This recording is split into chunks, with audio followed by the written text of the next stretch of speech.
Shaloran sat miserably on a padded cube firmly attached to the deck plate. A uniformed human female smiled pleasantly at her from behind a desk and a very thick, clear panel. "Hello," the human said cheerfully. "My name is Pam. Welcome to Tartarus." "Hi," Shaloran said meekly. "Well, you certainly caused a stir," Pam exclaimed cheerfully. "Quite the mess." "Do I get to talk to my lawyer?" Shaloran squeaked. "Sure," she said. "But first, I just wanted to check in with you, see how you are doing." "So you saw our orientation video," she said with a chuckle. "Do you have any questions?" Shaloran just shook her head. "Really?" Pam asked. "Most people do," she said as she typed at her console. "I'm just going to look at your notes for a second. Huh, neat, interesting," she said happily as she read. "Okay, I think I got a handle on this," Pam exclaimed. "Based on your profile, as best as we understand it, you're an odd one. I should reassure you that you are safe. Nobody is planning on harming you." Pam leaned forward a bit. "And you will have few problems with your fellow guests," she added in a conspiratorial tone. "If you are here for a reason, and your fellow guests know it. You won't need to prove yourself or establish your reputation. You're a violent killer. But I'm not." "Right," Pam grinned. "You are allegedly a hyper-violent, psychotic, stupidly dangerous killing machine who might have slaughtered 9 armed Threen thugs, each several times her body weight, leaving nothing but ragged, bloody chunks behind, and did it so fast and with such brutality that several jails were afraid even to let you in." "They weren't ragged," Shaloran squeaked, suddenly quite offended. "They were eep," Shaloran squeaked, clamping her hands over her mouth. "Ha!" Pam exclaimed happily. "Right you are! I didn't mean to cast shade on your fine work. You might have left neatly sliced pieces behind." Shaloran just stared at her with wide eyes as she kept her hands firmly in place, afraid of what else might leak out. "You'll fit in great around here," Pam laughed. "Like I said, you have nothing to prove, just like everyone else here, and we run a pretty tight ship, so unsanctioned fights don't happen very often at all." Unsanctioned? "Well, some of you ruffians just have to blow off some steam every now and then, so we do have the fighting pits if you are into that sort of thing." "I'm not!" Shaloran squeaked. "I'm really not!" "Okay," Pam smiled. "Just let one of the guest concierge officers know if you change your mind." Shaloran just sat there, completely terrified as Pam continued. "Diet. Looks good. Oh, you like apples. Let me check. Yep. Those are on the salad bar right now. We have really good food. Uniform. What do you like to wear? Dresses? That won't be a problem. Dispensary? You want any drugs? No. Well, if you feel like some, just let us know." Pam smiled. "I know the normal system is against them, but they are actually trying to rehabilitate people. We don't bother with rehabilitation here. You can't get war cry or berserker or meth, but if you want some heroin, we will hook you right on up. But don't do heroin, do weed. We grow some of the best buds in the galaxy. Do you like gardening?" Shaloran's eyes lit up and she nodded. Pam smiled at her and typed something. "Once you get settled in, we can get you into our hydroponic facility if you want. Back to the dispensary." "Oh," Pam said unhappily. "Nothing for Plaths. Is there anything from your homeworld you want?" "Oh, Prophet, yes," Shaloran gasped. "You can do that?" "We put a very high priority on making our guests as comfortable out of their minds as we can," she laughed. "What do you want?" "Well," Shaloran said as she inhaled deeply. Pam was typing for quite some time. In a surprisingly short time, Shaloran, wearing a comfy dress and some really cute little slippers, was led into a small room. "We'll give you some privacy," an armored Kalesh said. "Thanks," Shaloran beamed. Everyone was so nice to her. It wasn't like the other jail at all. The Kalesh shut the door, and Baxlin appeared on one of those armored two-dimensional displays. He glared at her. "One day," he said, "I asked you to hold off for just one fucking day. Just one." "I'm sorry, Baxlin," Shaloran squeaked. "But they—" "You know who has called dibs, right?" Baxlin asked. Shaloran just squeaked. "Yep, and he is pissed off," Baxlin continued. "It seems that he doesn't view slaughtering 9 people with the same sense of humor we do, especially that one guy." "Fucking hell, Shaloran! What did you do to him? I mean, I've seen some fucked up shit, but damn, kid." I'm not sure," Shaloran squeaked miserably. What the fuck do you mean, I'm not sure? You were there. 1 minute I was at the hospital with Urabit and then... Shaloran buried her face in her hands. Baxlin just floated there, blowing a thin stream of bubbles. According to the police report, he replied, and then you sauntered into the fucking Harkeen headquarters and fucking ripped them into pieces. Literally. They know this because you, in your infinite wisdom, decided to film the whole fucking thing. I did, Shaloran squealed. Yep, Baxlin replied with a chuckle. Still had the camera on you when they hauled you in. Thank the lords of the abyss themselves that you didn't resist when SWAT dropped by to say hello. The vaguest recollection of black-clad warriors fluttered across Shaloran's mind. They were nice. You were just sitting there having fucking breakfast when they stormed the place. I what? Shaloran squeaked. Baxlin just laughed. Yeah, after you finished turning the Harkeen boss into prosciutto, you just sat down and summoned a waiter. They were too fucking terrified to say no. I gotta hand it to you, Shaloran. You have style. The SWAT helmet cam footage is already going viral. Viral? Shaloran just squeaked. Oh yeah, Baxlin chuckled. But that's nothing compared to your cab ride. Your little concert already has over 100 million views. Cab ride? You don't remember? Of course you don't, Baxlin said. You started singing the fucking Republic national anthem on the way to the fucking restaurant. Your cabbie has a fucking vlog, by the way. He taped everything. So in addition to your little snuff flick, they have hours of very carefully premeditated preparations. Maybe, just maybe, you could have a chat with this other Shaloran concerning little things like not recording in exacting detail 9 counts of first-degree murder. It would make things much more convenient in the future. 9 counts of first-degree murder? Oh, poop, a poop, a poop. Shaloran started to hyperventilate. Baxlin! She squeaked. What are we going to do? I am going to do my job, Baxlin said, with a strangely happy little bubble. There is just one thing you have to do. What? Nothing, Baxlin said firmly. Absolutely nothing. Do nothing. Say nothing. Just don't make this any worse. I think I know how to play this, at least at first. Baxlin mused. We are about to have our first hearing. We'll know a lot more after that. Just sit there and keep quiet. No matter what, just keep that gigantic mouth of yours closed. Can you do that? Shaloran nodded. I need to hear you say it, Baxlin said urgently. Last time it was cute. This time it is serious. What are you going to do? Keep my mouth shut? Shaloran replied uncertainly. Again. I'm going to keep my mouth shut. And what are you going to say? Nothing, Shaloran replied. Right, Baxlin said. Not a peep, not a squeak, nothing. Just sit there and look. Yes, look just like that. Shaloran just nodded, completely terrified. Sit tight, Baxlin said. We will be talking to Mr. Roboto soon. Gloria lounged in Harville's office, going over the latest information that Jesse sent as the door burst open and a thin, wispy Xeno barged in. What you do to my ship? Why you fuck it? A faint smile flickered across Gloria's lips. She knew that stance, those tones. They were universal. Sorry, Chief, Gloria replied. Needs of the Republic. Balance wrong, structure wrong, everything wrong, the Xeno exclaimed. It only has to hold together for a few hours, Gloria chuckled. Don't tell me you are incapable of doing it. I can do, of course I can do, the Xeno exclaimed. I can mess up good ship, fucking humans. This hurts me as much as it hurts you. My mother said same thing, but was my ass left stinging? The Xeno snapped and then stormed off.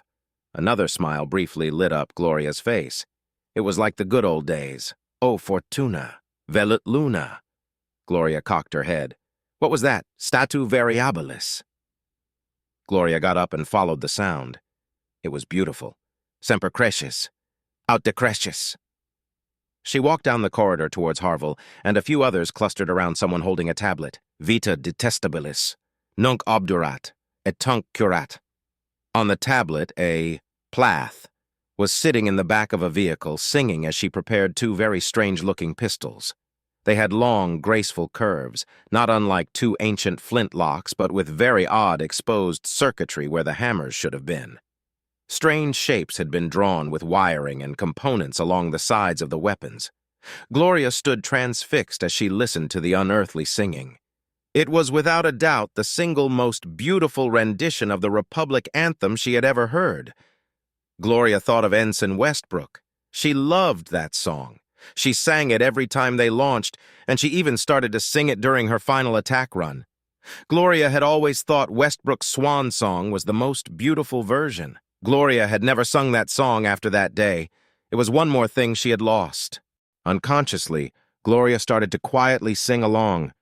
"You have to see this," Gloria exclaimed, her eyes alive with excitement as she transmitted a file to the tiger. Sheila looked at Gloria's image with surprise.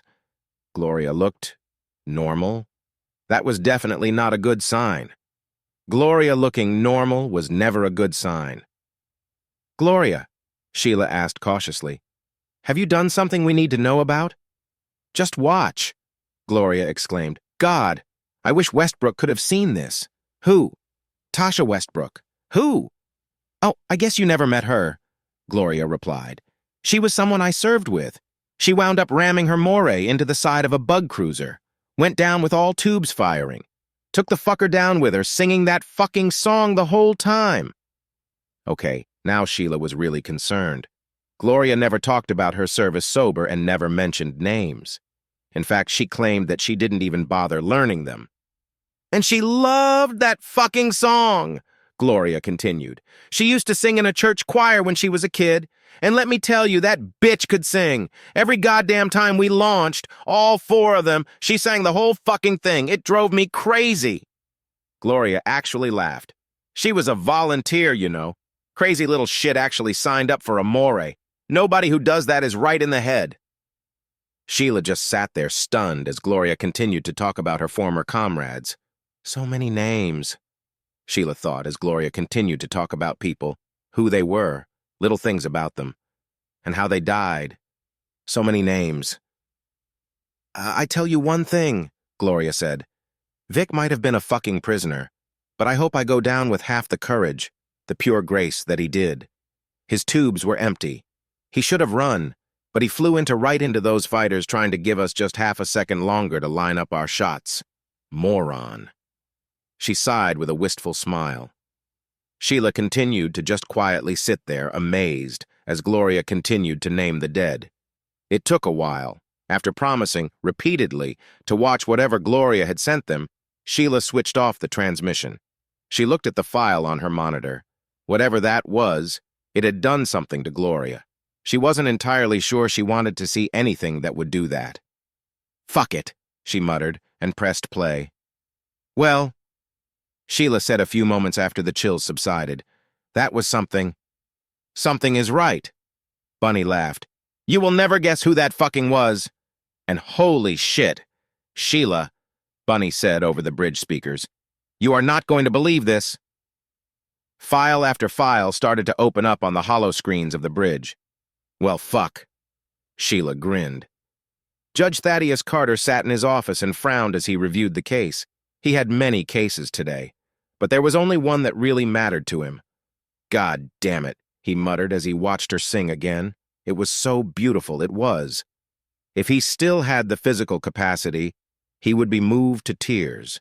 But unfortunately, there was only one conclusion to make, the same one made by everyone who watched this. She went there to kill. Her intent was incontrovertible. It was calm, and it was clear, and it was 100% premeditated. Those three were dead the second she got out of that cab. He pulled up the notes from a cultural expert. Her words and actions were perfect. There wasn't a good human analogy for what she did. It was a biological trigger. She clearly used in-depth knowledge of the Threen psyche to engineer the situation so that violence was assured. That Harkeen boss had absolutely no choice, and Shaloran knew it. This was murder, carefully planned, perfectly executed murder, and the weapons? Clearly Class 4 destructive devices, not that it really mattered. The whole building had to be cordoned off. It would take days to make that place safe to enter. Slivers of monomolecular wire were everywhere. Unable to stop himself, he played the song again. Upholding the law was his sacred privilege, a duty that he performed with every fiber of his being, a task that defined him, strengthened him, gave him a purpose in this insane world. But some days, he really hated his job. Shaloran was a good person, at least she was, and it was his job to put her in Tartarus for the rest of her life. No, that wasn't his job. His job was to safeguard and oversee the process that would put her in Tartarus for the rest of her life. He reviewed the notes again. Perhaps there was something he missed, some detail that would change things. He pulled up the precedents again. That shitloach would definitely try to use self-defense to justify the slaughter, and yes, slaughter was exactly the right word to use. It wouldn't fly. Shaloran wasn't the first person to do something like this and then try to claim it was self-defense. The precedents were clear. Just like shouting "fire" in a crowded theater wasn't free speech, walking into a crime lord's den and challenging them wasn't self-defense, no matter how badly someone wanted it to be. The shitloach was good, but the prosecution would be pulling out the stops on this one. Gang wars needed to be stopped before they started. If Shaloran were allowed to walk, it would only be a matter of time before this happened again. And again, if the entire world consisted only of Shaloran and the Harkeen, and whoever it will be the next time, then he would be all for it. But there are always innocents turned into examples, or some kid who steps in front of a bullet, or whatever the hell Shaloran was using. He had seen it too many times before. Once someone starts taking care of their competition like this. He thought of Shaloran's little face and frowned. No matter how innocent they look, or how good they claim their intentions to be, once they start killing, it just gets worse and worse. Unfortunately, it only ends in the grave, and they usually take far too many people with them, not all of them guilty.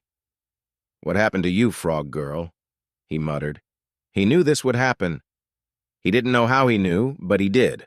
The fact that she was the killer and not the victim wasn't even that much of a surprise. He hated being right. Just once, he would like to be wrong about this shit. Just once. He checked the docket again and chuckled grimly. The prosecution was taking this seriously. They sent Crayon Boy. After getting some sense kicked into him, the Crayola was quickly becoming quite the effective and feared prosecutor. He wouldn't miss a trick. "Shit, Loach versus Crayon Boy," Judge Dredd muttered. Usually, he would be looking forward to this, a good legal duel for all of the marbles, but not this time, not this case.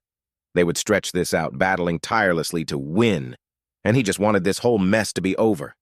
He thought of Shaloran again and fought back a wave of grief. She was special. He didn't know why.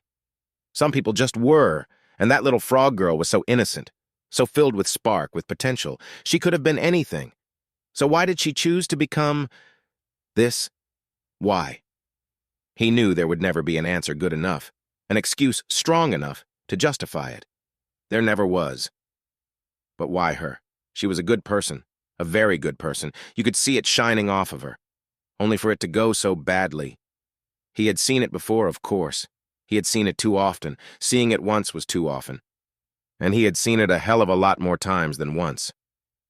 He looked at the antique wall clock on his wall, salvaged from the ruins of his old courthouse, a relic of the time before everything stopped making sense. It was time. There was no sense in delaying it. Best to just get this over with. Listen to the charges, validate them, listen to the defense, then deny bail. The grounds: unacceptable risk of further violence and proven history of fleeing prosecution. Over and done. Then, over the next few weeks or months, he would be treated to the tragic story of how someone so good wound up becoming a mass murderer. He didn't know all of the details yet, but there was one thing of which he was completely certain. He didn't want to hear this. It was going to suck. He made his way into his courtroom and paused as the door opened. It was packed. The room was filled with people, Xenos, and more than a few of the press. "All rise," the bailiff called out in a loud, clear voice. "The court of—" Judge Dredd wondered what was going on as he, dragging that long, heavy cable, walked to his podium. Oh, the video, he thought. It went viral, didn't it? He scowled. Great, he thought to himself. Goddamn thing is already turning into a circus.